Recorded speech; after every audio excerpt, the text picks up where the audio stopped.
Y el Latin Grammy va para... Legado, Berta Rojas.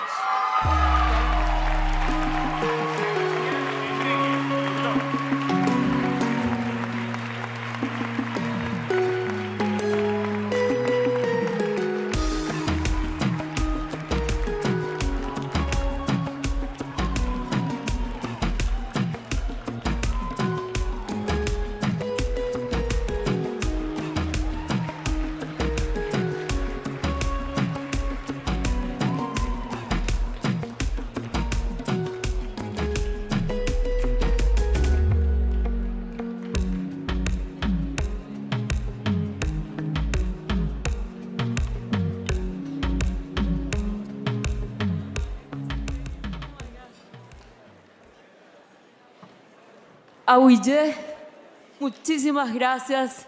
Thank you from the bottom of my heart. Si yo estoy hoy aquí es porque antes hubieron mujeres pioneras de la guitarra clásica que allanaron el camino. Ida Presti, María Luisa Nido, en tiempos en los cuales no era bien visto que una mujer anduviera por el mundo con una guitarra, compusieron para este instrumento, arreglaron para la guitarra clásica e hicieron de esta su profesión, una profesión a la cual muchas niñas en el mundo hoy se dedican.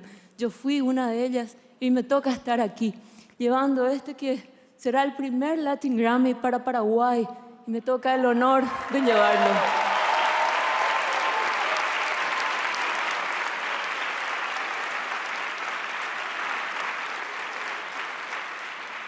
La emoción es inmensa, no se los voy a ocultar. Permítanme, por favor, agradecerles hoy a las personas que hicieron de legado esta labor de amor.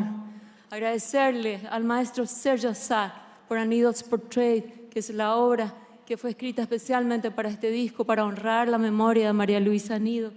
Permítanme agradecerle a Candice Mowbray, que con su research abrió todo este camino.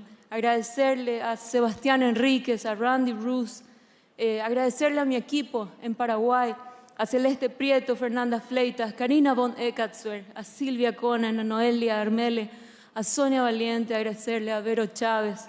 Y por favor, mi agradecimiento muy sincero a Claudia Bobadilla, a Dayana Prieto, a Norma Prante, por tanto cariño que me han dedicado. Así que muchas gracias por este honor, se los agradezco de corazón y este Latin Grammy es para mi país. Muchas gracias.